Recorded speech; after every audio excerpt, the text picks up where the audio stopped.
Vande Mataram students. हम learn कर रहे हैं चैप्टर नंबर 2 इंडिया का क्लाइमेट और उसके नेचुरल रिसोर्सेज के बारे में। लास्ट वीडियो में हमने यहाँ पे क्लाइमेट्स के कुछ इंट्रोडक्शंस और कुछ हमने सीजनल विंड्स के बारे में देखा, मैप लर्न किया और 3 सीजन्स के बारे में देखा। आज हम उस क्लाइमेट की इफेक्ट्स देखने वाले हैं। Effects of climate on human life, page number 8। Climate has a tremendous effect on human life, यानी कि बहुत ही ज़्यादा इफेक्टिव, ट्रिमेडियस यानी कि बहुत ही इफेक्टिव उसकी असर रहती है। This effect is visible in the diet, lifestyle and nature of the people. ये किसके ऊपर इफेक्ट करती है? लोगों के डाइट पे, उसकी लाइफस्टाइल पे और वहाँ के नेचर पे। डाइट यानी कि हमारा खाना पीना, जैसे कि हम समर सीजन में कूल ठंडा खाना खाते हैं, विंटर सीजन में बहुत ही वार्म फूड खाते हैं जो कि हमारी बॉडी को अंदर से वार्म रखे, हाई फीट वाला खाना खाते हैं। Rajasthan faces water scarcity, hence most of the houses have walled terraces to store water. Rajasthan जो है वहाँ पे वैसे भी डेजर्ट है, बारिश कम होती है और वहाँ पे ठंड भी ऐसी होती रहती है, लेकिन ठंड से ज़्यादा गर्मी वहाँ पे ज़्यादा रहती है, इसलिए यहाँ पे वाटर की स्कैरिटी होती है। वहाँ पे लोगों के घर ऐसे होते हैं जैसे कि टेरेस पे जो टंकी है वहाँ पे वो पानी स्टोर कर सके। People in northern India use woollen garments to protect themself for extreme cold, while people of South India prefer cotton clothes to protect themselves from heat. Northern India वहाँ पे ठंडी ज़्यादा होती है इसलिए वो वुलन क्लोथ्स पहनते हैं, और साउथर्न इंडिया में ठंडी कम और गर्मी ज़्यादा होती है इसलिए वो कॉटन क्लोथ पहनना ज़्यादा कंफर्टेबल रखते हैं। The people of the desert regions wear loose cotton clothes to prevent themselves from the continuous heat and protect themselves from the sand blowing across the desert. अभी जहाँ पे बहुत ज़्यादा गर्मी होती है वहाँ पे जो डेजर्ट में रहते हैं, जो ऐसे लोग जो कि राजस्थान कच्छ में सेटल है, वो लोग फुल कॉटन के क्लोथ्स और लूज क्लोथ पहनते हैं। साथ ही साथ उनको गर्मी से तो बचना ही है, लेकिन वहाँ पे जो रेत उड़ती है जो डेजर्ट की, उससे भी अपने आप को प्रोटेक्ट करने के लिए ऐसे कपड़े वो लोग उन लोगों को पहनने पड़ते हैं। They also cover their heads with a cloth piece, a large handkerchief to protect their head and hair from the sand. यानी कि ऐसे मुंह पे और सर पे ऐसे दुपट्टा बांधना या तो फिर ऐसे बड़ा सा रुमाल बांधना, क्लोथ पीस, लार्ज हैंकरचीफ। क्यों? क्योंकि अपने हेड्स को और अपने हेयर को सैंड से बचाने के लिए, क्योंकि उससे हेयर और सब खराब हो जाता है, स्किन भी खराब हो जाती है। साथ ही साथ ज़्यादा गर्मी लग जाने की वजह से डाइजेशन सिस्टम पे भी इफेक्ट होती है। फॉर एग्जांपल आपकी बॉडी में पानी कम हो जाना, लूज मोशन हो जाना, फॉर एग्जांपल अदर की स्किन प्रॉब्लम्स हो जाना, ओके, और आपकी हेल्थ भी बिगड़ सकती है। Due to varied climate condition across India, the people of Gujarat are usually engaged in business. The people of Punjab are mostly soldiers, while the people of northern India involved in agriculture. Similarly, the nomads of the desert are engaged in animal husbandry. अभी देखो यहाँ पे जैसे जैसे climate है वैसे वैसे सबके बिजनेस है। गुजरात में क्या बोला गया है? गुजरात के लोग बिजनेस रिलेटेड होते हैं, सबके कुछ ना कुछ छोटे बड़े बिजनेसेस होते हैं। पंजाब जो है वहाँ पे सोल्जर्स ज़्यादा होते हैं। नॉर्थन इंडिया जो होते हैं वो लोग एग्रीकल्चर से रिलेटेड वर्क करते हैं, और डेजर्ट में जो नोमड लोग होते हैं, नोमड यानी कि a person wandering from one place to another place, जिसको हम नोमड बोलते हैं। एक जगह से दूसरी जगह पे रहना, वो लोग एक जगह पे स्टेबल नहीं रहते हैं, सब जगह पे घूमते घूमते काम करते हैं और रहते हैं, तो वो लोग एनिमल हस्बेंडरी यानी कि पशुपालन का काम करते हैं। Wheat is the staple food of the people of coastal areas of Gujarat, for rice and fish from the staple diet of the people of Tamil Nadu, Kerala and West Bengal. Gujarat के लोगों का यानी कि यहाँ पे सारे लोगों का मेन जो फूड है यानी कि हर रोज जो खाने में होता है वो होता है वीट। वीट की जैसे रोटी, भाखरी, बहुत सारी चीज़ें हमारे फूड में होती ही है। इसी तरीके से जो राइस एंड फिश जो है ना, वो वहाँ यहाँ का स्टेपल फूड है। कहाँ का? तमिलनाडु, केरला एंड वेस्ट बंगाल का। अभी यहाँ पे हमने क्लाइमेट की बात तो कर ली, उसका पोर्शन फिनिश होता है। मेन जो पोर्शन इस चैप्टर का सबसे बड़ा पोर्शन वो है रिसोर्सेज, क्योंकि रिसोर्सेज भी एक पोर्शन, एक कॉन्सेप्ट बहुत ही बड़ा है हमारी लाइफ के लिए भी और स्टडी में भी, और हमारे ऑल ओवर इंडिया में ये जो रिसोर्सेज है वो बहुत ही इंपॉर्टेंट पार्ट है। इसलिए आज हम रिसोर्सेज का पोर्शन भी स्टार्ट कर देंगे। तो रिसोर्सेज किसको बोलते हैं? Everything available in our environment which can be stored and used based on its quality, capacity and utility, and which becomes our heritage, can be termed as a resources. Resources किसको बोलते हैं?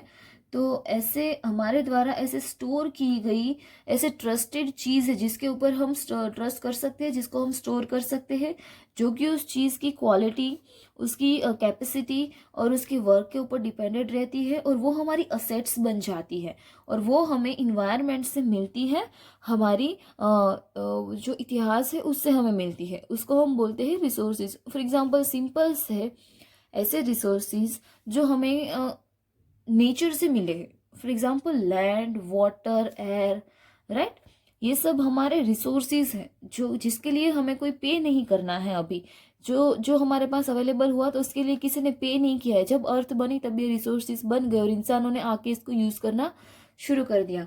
अब इन सब चीजों को हम स्टोर करते हैं। पानी को हम स्टोर करते हैं, यहाँ पे डेफिनेशन में लिखा है उसकी क्वालिटी, कैपेसिटी एंड यूटिलिटी के हिसाब से हम चीजों को स्टोर कर सकते हैं। हमने पानी को स्टोर किया, उसकी क्वालिटी कैसी थी? हमने क्लीन वाटर को स्टोर किया। यस, हमने क्लीन वाटर को स्टोर किया। क्यों? उसकी वो हम कितने दिनों तक, फॉर एग्जांपल आपकी स्कूल की वाटर बॉटल है, उसमें आपने एक दिन तक पानी भरा, राइट, दूसरे दिन उसमें पानी है तो क्या आप वही यूज करोगे? नहीं, उसकी कैपेसिटी है कि वो एक दिन तक एकदम से क्लीन रह सकता है, पीने लायक, क्योंकि वो भी पैक एक वाटर बॉटल में है, इसीलिए उसकी यूटिलिटी के हिसाब से हमने उसको स्टोर किया। फॉर एग्जाम्पल कपड़े धोने के लिए हमने पानी को स्टोर किया है, तो कितने कपड़े उसके हिसाब से उसकी यूटिलिटी के लिए हमने स्टोर किया। हमारे घर की टंकी है तो घर जितना बड़ा होगा टंकी उसके हिसाब से होगी, जितने लोग उसके अंदर घर में रहते हैं, जितने लोगों को उसका पानी चाहिए, तो उसके यूसेस के हिसाब से हम उसको स्टोर करेंगे। तो हम ये पानी पे ट्रस्ट करते हैं।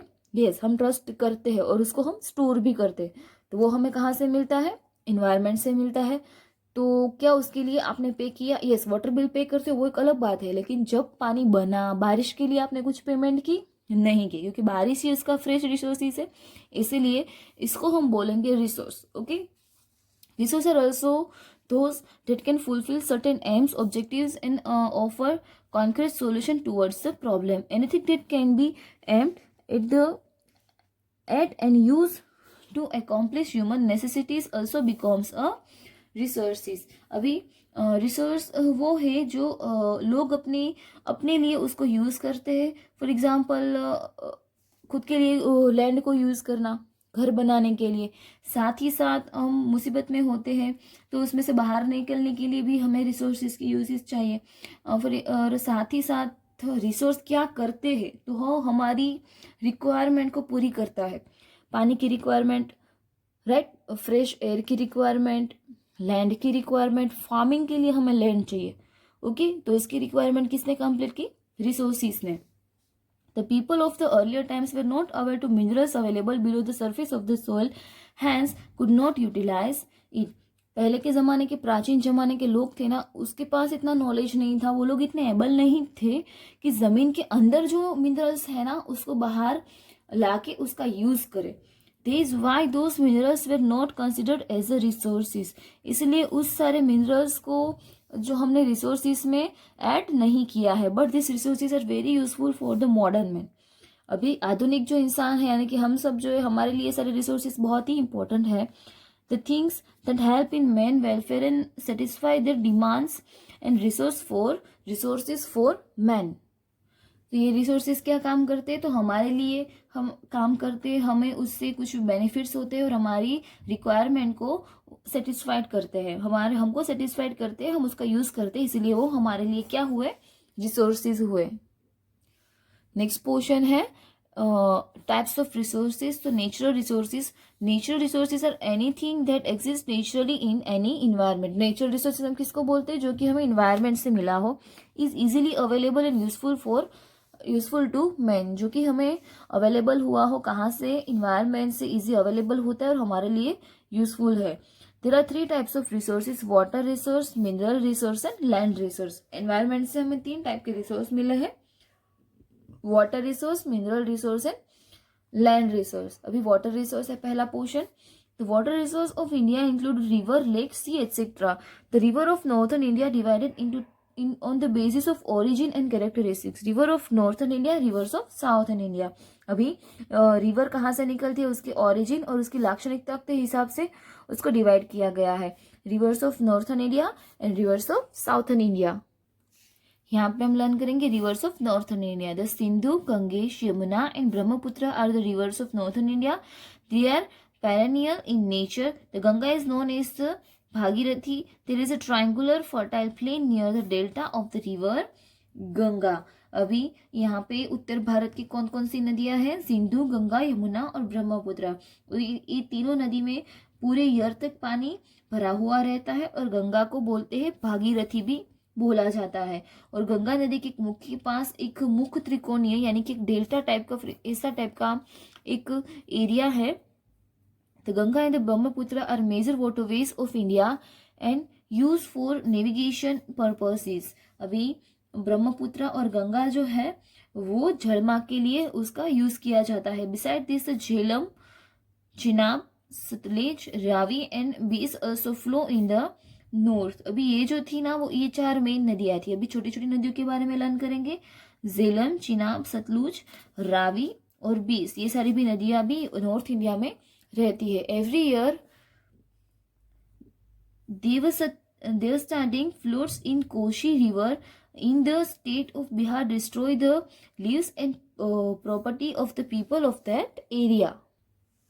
बिहार में जो कोशी रिवर है वहाँ पे एवरी ईयर बाढ़ आती है, क्योंकि यहाँ पे वो पूरे साल बहती रहती है नदियाँ, और साथ ही साथ उसमें बारिश का भी पानी ऐड होता है, तो इस सीज़न में वहाँ पे बाढ़ आ जाती है, जो कि यहाँ के लोगों को और बहुत सारे एरियाज़ को हार्म पहुँचाती है।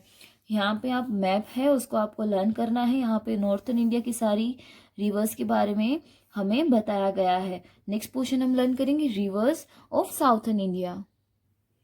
अभी साउथर्न इंडिया की रिवर्स है।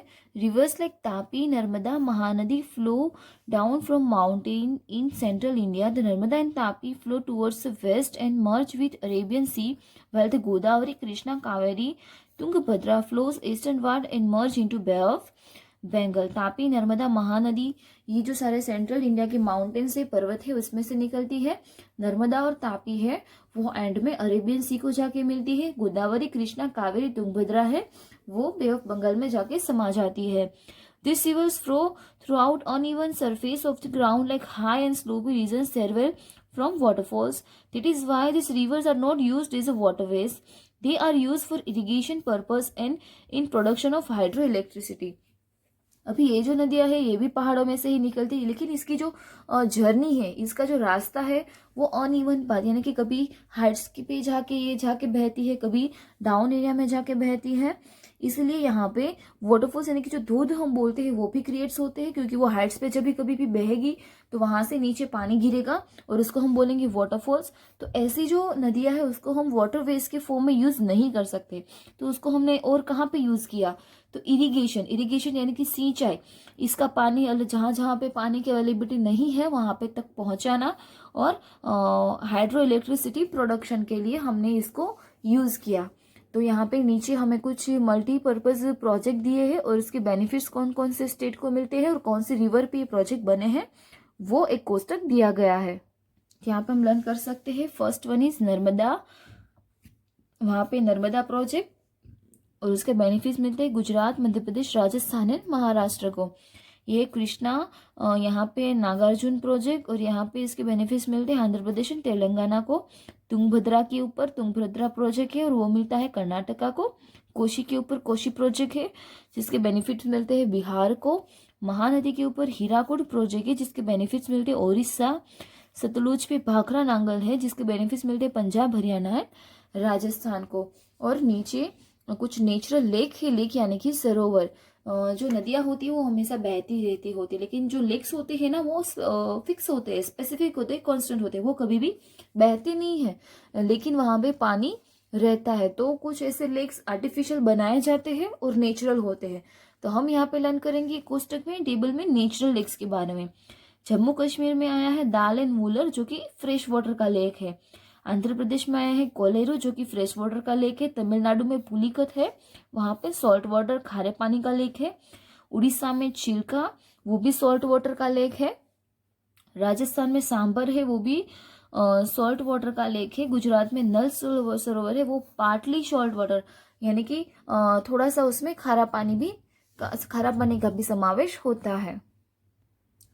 अभी यहाँ पे सरदार सरोवर की फोटो यहाँ पे दी गई है। आप में से बहुत सारे लोगों ने इसको देखा भी होगा। केवड़िया कॉलोनी जहाँ पे अवेलेबल है, जहाँ पे स्टेच्यू ऑफ यूनिटी बना, वो वाला डैम। अभी यहाँ पे कुछ आर्टिफिशियल लेक है। आर्टिफिशियल लेक यानी कि जो बनाए जाते हैं, जो कभी कभी लेक पहले तो क्यों बनाए जाते हैं, तो जो नदियों का पानी होता है ना, वो वहाँ पे पानी का फ्लो बढ़ जाने की वजह से, पानी की मात्रा बढ़ जाने की वजह से वहाँ पे बाढ़ आ जाती है, वो फुल ऑफ हो जाता है और वहाँ पे बाढ़ आ जाती है। तो बाढ़ आने की वजह से वो पानी का वेस्ट होगा, साथ ही साथ बहुत सारे लोगों के लिए वो हार्मफुल होगा। इससे पानी का वेस्ट ना हो और उसको दूसरी ओर हम स्टोर कर सके, इसलिए लेक बनाए जाते हैं। तो जो बनाए गए होते हैं, मैन मेड होते हैं, उसको आर्टिफिशियल लेक बोलते हैं। तो हिमाचल प्रदेश में सतलुज तो गोविंद सागर, आंध्र प्रदेश में कृष्णा द नागार्जुन सागर, तेलंगाना में द मंजरा जिसका नाम है द निजाम सागर, गुजरात में द नर्मदा सरदार सरोवर, मध्य प्रदेश में द चंबल जिसका नाम है गांधी सागर। तो आज हमने इतना ही लर्न करना है। आगे का क्वेश्चन नेक्स्ट वीडियो से लर्न करेंगे। तब तक आपको ये 3 टेबल है वो अपनी नोटबुक में बनाने हैं, उसके नेम्स आपको याद करने हैं और ये कंपलसरी है। ओके, वंदे मातरम।